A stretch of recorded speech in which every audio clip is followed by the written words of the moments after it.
गाने की रिकॉर्डिंग कर रहा हूँ, मैं थोड़ा लेट हो जाऊंगा। आप उसी गाने की रिकॉर्डिंग कीजिए, इस गाने में आपकी जरूरत नहीं। तो तुम पूछोगे क्यों, मैं अभी बताता हूँ।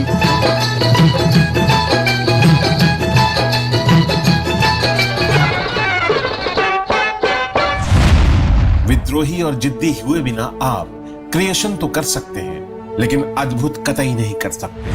तो तुम पूछोगे क्यों, मैं अभी बताता हूँ। तो बने रहिए हमारे साथ आज के इस दिलचस्प वीडियो में। नमस्कार दोस्तों, मैं हूं विजय पांडे और आप देख रहे हैं golden moments with Vijay Pandey. Video में आगे बढ़ने से पहले आप हमारा चैनल सब्सक्राइब करना ना भूलें।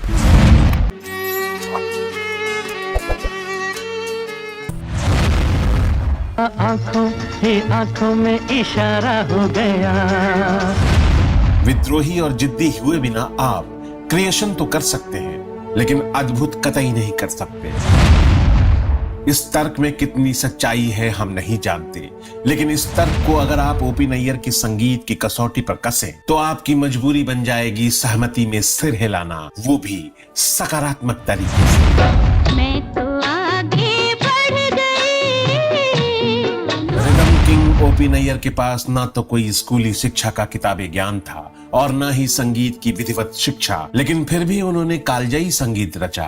वो ऐसा इसलिए कर पाए क्योंकि उन्हें संगीत से गहरा प्यार था। ठंडी हवा काली घटा पाली गई झूम के। ओपी नैयर साहब के संगीत में न जाने क्या था कि जब भी कोई उनके धुनों की तिलस्मी समुद्र में डुबकी लगाता, ऊपर आना ही नहीं चाहता। बरसों बरस से चल रहा सुरों की जादूगरी का यह सिलसिला आज भी बदस्तूर जारी है। लेके पहला पहला प्यार भर के आंखों में खुमार। घमंड और स्वाभिमान में बहुत महीन अंतर होता है। कभी स्वाभिमानी को घमंडी मान लिया जाता है तो कभी घमंड को स्वाभिमान के रूप में पेश कर दिया जाता है। ओपी नैयर साहब इनमें से किस कैटेगरी में आते हैं, हम इस पर कोई फतवा तो नहीं देंगे, लेकिन ये जरूर कहेंगे कि ओपी नैयर साहब कभी इस पलड़े में नजर आए तो कभी उस पलड़े में। नदी किनारे गाँव रे। आज के इस वीडियो में हम बात करेंगे उस बागी संगीतकार की जिसने सबसे पहले संगीत के लिए बगावत शुरू की अपने घर से, और 12 साल के उम्र में ही अपनी मर्जी से बेघर हो गए। और बेघर होने का यह सिलसिला बदस्तूर जारी रहा। अपने जीवन के अंतिम दौर में अपने ही बीवी बच्चों से बगावत करके एक बार फिर से अपनी मर्जी से खुद को बेघर कर दिया, मरीन ड्राइव से सीधा ठाणे के एक पेइंग गेस्ट में।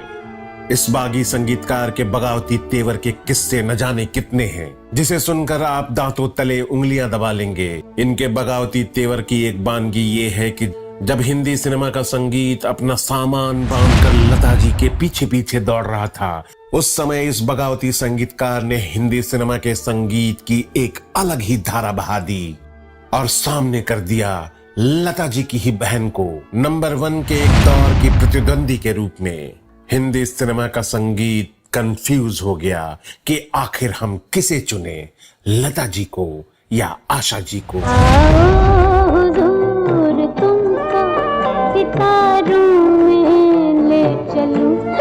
हम किसे सर्वश्रेष्ठ कहें, लता जी को या आशा जी को।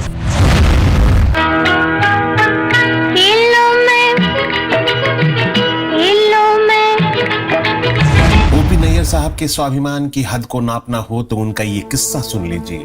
मध्य प्रदेश शासन ने गायिका लता मंगेशकर के नाम पे एक पुरस्कार स्थापित किया था।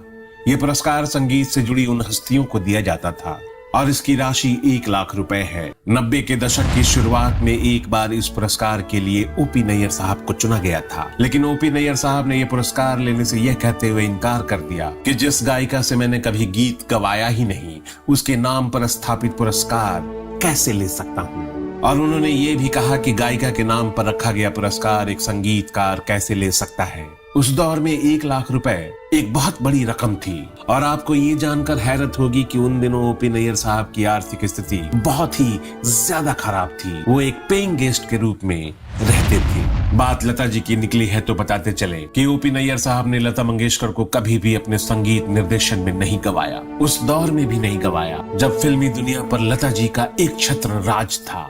लता जी और ओपी नैयर साहब का टशन जब ओपी नैयर साहब अपनी पहली फिल्म का संगीत दे रहे थे। हुआ कुछ यूं था कि फिल्म आसमान का एक गीत फिल्म की सहनायिका पर फिल्माया जाना था। लता जी को ये गवारा नहीं था उनका गाया गीत किसी सहनायिका पर फिल्माया जाए, सो उन्होंने मना कर दिया। बस ये बात ओपी नैयर साहब को चुभ गई और उन्होंने लता जी के साथ कभी भी गाना नहीं बनाने का फैसला कर लिया।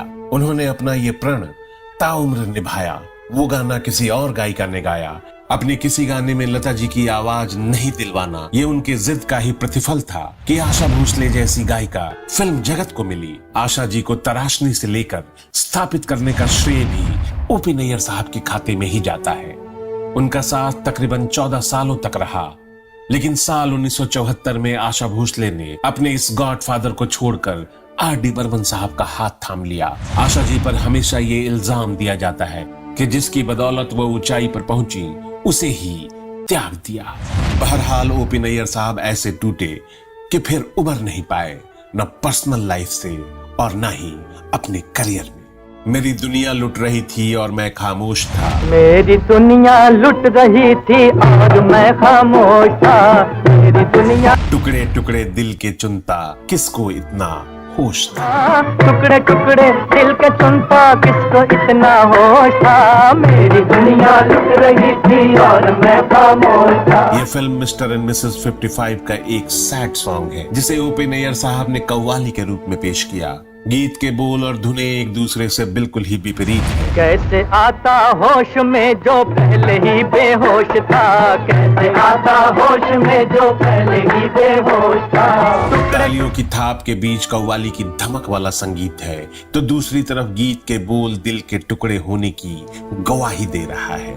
ऐसा विरोधाभासी संगीत हर किसी के वश में नहीं।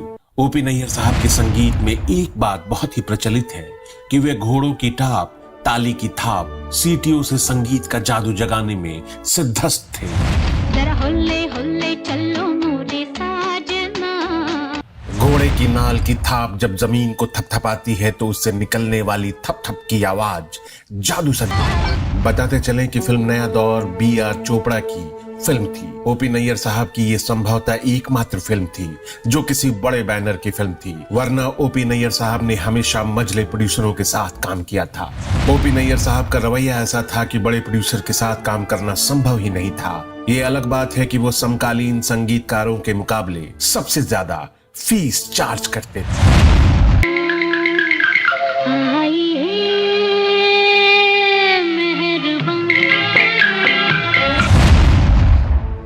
ओपी नैयर साहब के साथ ये भी किस्सा बहुत ही चर्चित है कि ओपी नैयर साहब के गीतों को ऑल इंडिया रेडियो ने 1950 में बैन लगा दिया था। उनके गाने ये कहकर प्रसारित होने से रोक दिए गए थे कि ओपी नैयर साहब का संगीत कुछ ज्यादा ही वेस्टर्न और मॉडर्न है।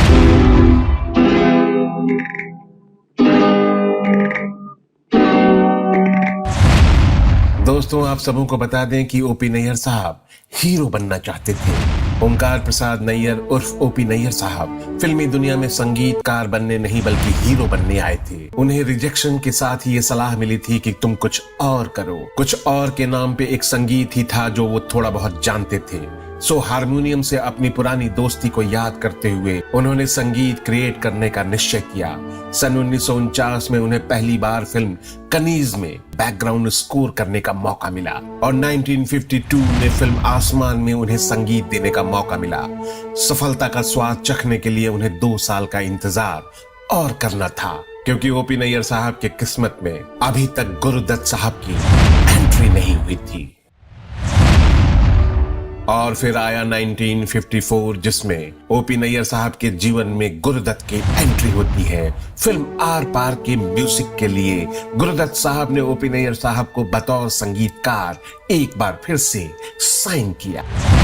कभी यार कभी पार लगाती रे नजर, हेलो मैं हारी पिया हुई तेरी जीत रे। बाबूजी धीरे चलना, अगर आप इसी वीडियो के माध्यम से हमारे चैनल से जुड़े हैं तो हमारे चैनल को सब्सक्राइब करना ना भूलें। आप अपनी राय या फरमाइशें हमें ईमेल भी कर सकते हैं। हमारा ईमेल आईडी है goldenmomentswithvijaypandey@gmail.com। आप अपने इस दोस्त और होस्ट विजय पांडे को दीजिए विदा। अगले वीडियो में हम फिर हाजिर होंगे ऐसे ही किसी नायाब फनकार के नायाब किस्से को लेकर। तब तक के लिए नमस्कार, धन्यवाद, शुक्रिया।